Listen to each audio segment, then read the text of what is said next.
నువ్వు 14 సంవత్సరాలు ఏలావు ఆల్రెడీ నువ్వు 40 ఇయర్స్ ఇండస్ట్రీ నువ్వు చేయకనే కదా నిన్ను 151 సీట్లు నేను డిపాజిట్లు అక్కడ కూర్చోబెట్టింది. మళ్ళీ నేను వచ్చి నేను చేస్తాను. నువ్వేం చేస్తావు? 75 ఇయర్స్లో నువ్వు నీకు 70 సంవత్సరాలు నీ కాళ్ళు ఎగితే చేయలేవు, చేయలేతే కాళ్ళు లేవు, నిలబడితే నిలబడలేవు. నిన్న ఎక్కడో మండపేట లేకపోతే ఎక్కడో పడిపోతుంటే ముసలోడు ఇంకేం చేస్తాడండి? ఇప్పుడు యంగ్ జగన్మోహన్ రెడ్డి ఆయన ఇప్పుడు పిక్చరు రేపు పిక్చర్లు కూడా ఆయన ఏమైనా చేయగలడు. చేయకపోతే జనాలు డిసైడ్ చేస్తారు. ఇంకంతే. ఇంటికి కేజీ బంగారం ఇస్తాను లేకపోతే ఇంటికి ఒక బెంజి కారు ఇస్తానంటానంటే నమ్ముతారా? ఇప్పుడు ఇంటికి ఒక కేజీ బంగారం ఏది గెలిచేదాకా ఏమంటారంటే ఇంటికి ఒక కేజీ బంగారం నీకు ఒక బెంజి కారు ఇస్తానంటాడు. ఆయన చెప్పే మాటలన్నీ అయ్యే కదా ఇంతకుముందు. ఇప్పుడు మన కొత్తగా చూసే వ్యక్తి అయితే ఇంకో కొత్త వ్యక్తి వచ్చి లేదా లోక్సత్తా జయప్రకాష్ నారాయణ లేదా ఇంకోళ్ళు చెప్తే జేడీ లక్ష్మీనారాయణ చెప్తే ఏమైనా వస్తే ఏమైనా కొత్తగా ఉంటుందేమో చూద్దాం అనే ఆలోచన ఉంటుంది. రాష్ట్రానికి బంగారు భవిష్యత్తు చేస్తానని చెప్పేసి కూడా చంద్రబాబు నాయుడు కొన్ని వ్యాఖ్యలు చేస్తున్నారు. అవునండి, బంగారు భవిష్యత్తు చేస్తాడు, మేము ఒప్పుకుంటాం. నువ్వు 14 సంవత్సరాలు కళ్ళు మూసుకుపోయినాయా? ఏమైంది? తెలంగాణ విడిపోయినప్పుడు నువ్వు ఆంధ్రప్రదేశ్ ఏం చేసావు? అది కాదు, నువ్వు ఒక అమరావతిలో గ్రాఫిక్స్ కట్టించావు, ఒక అమరావతి అనేది ఒక భ్రమ చూపించావు. అందుకే కదా నువ్వు చూపించిందంటే కట్టే నీకు ఇప్పుడు జగన్మోహన్ రెడ్డి చూద్దాం 151 సీట్లు నువ్వు ఓడిపోయావు. వీళ్ళు నేను కొత్తగా చేస్తానంటే ఇప్పుడు పవన్ కళ్యాణ్ ఇంకోటి వచ్చి నేను చేస్తానంటే సరే చూద్దామని ఆలోచన ఉంటుంది. నువ్వు ఆల్రెడీ 14 సంవత్సరాలు సీఎంగా చేసావు, ఇంకా నేను చేస్తానంటే ఏమి నమ్ముతాను? నువ్వు చేస్తే కదా నమ్మటానికి.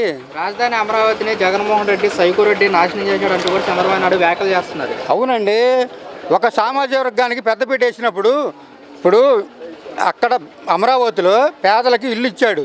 పట్టాలు ఇవ్వడానికి నువ్వు ఎన్ని కోట్లు వేసావు, ఎన్ని కేసులు వేసావు నువ్వు కానీ నీ బినామీలు కానీ ఎన్ని కేట్లు. అదేమన్నా సెంటు కంపు మా దగ్గర పేదలు ఉండటానికి లేదు, మేము భూస్వాములు ఉండాలి, పెత్తందారులు ఉండాలన్నావు. మరి నువ్వు ఎందుకు పేదలు చేయలేకపోయావు? నువ్వు కులాంకారివి.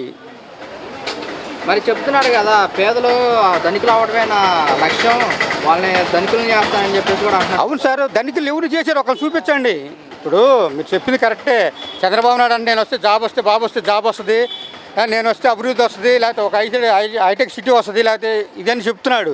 నువ్వు చేసింది ఏది 14 సంవత్సరాల నుంచి? పోనీ ఉమ్మడి ఆంధ్రప్రదేశ్లో కలిసి ఉన్నప్పుడు ఓకే, నువ్వు సపరేట్గా ఆంధ్రప్రదేశ్ విడిపోయిన తర్వాత నువ్వు చేసింది ఏంటి? 5 సంవత్సరాలు నువ్వేం చేసావు పేదలకి? నీ సామాజిక వర్గానికి నువ్వు చేసుకున్న అమరావతిలో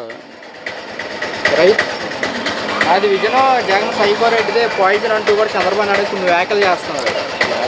సైకో రెడ్డి ఏంటండి? ఇప్పుడు అది జనాల దగ్గర నుంచి ఇప్పుడు సైకో రెడ్డి జగన్మోహన్ రెడ్డి అది వేరే విషయం అండి. వైనాట్ 175 అంటున్నాడు ఒక సీఎం అభ్యర్థి. నువ్వు జనసేనతో తెలుగుదేశం పొత్తు పెట్టుకున్నావు, నువ్వు 175 అంటే నువ్వు డేరుగా నువ్వు ప్రకటించు, నీకు అంత దమ్ముంటే. ఇప్పుడు మీరు డేరు ఉందండి, 2 పార్టీలు కలిశారు, అందరూ మేము ఒకటే అన్నారు. నీకు దమ్ముంటే నువ్వు నారా లోకేష్ లేకపోతే పవన్ కళ్యాణ్ లేకపోతే ఇంకోడు 175 చెప్పమన్నాడు డేరుగా. ఎందుకని చెప్పలేకపోతున్నారు? అది మీ మీడియాని అడగండి, మేము ఎలా చెప్తాం? మీరు ప్రజల అభిప్రాయం. ఇప్పుడు మేము ఫలాలు అందుకున్నాము, మాకు కొంత గొప్ప న్యాయం జరిగింది ఆయన వల్ల. ప్రతి కుటుంబానికి ప్రతి మనిషికి ఇంట్లో ఒక మనిషికి న్యాయం జరిగింది, అది అనుభవించాము, అది చేశాం కాబట్టి కొద్దిగా గొప్ప మాకు ఉంది. ఆయన వల్ల ఆయన 14 సంవత్సరాలు గవర్నమెంట్ చేస్తే ఆయన వల్ల ఒక్క రూపాయి తినింది ఎవరు లేదు. కాకపోతే అలా అన్నా క్యాంటీన్లో పెట్టాడు, ఒక పూట తినేవాడు 2వ పూట తినేవాడు కాదు అది.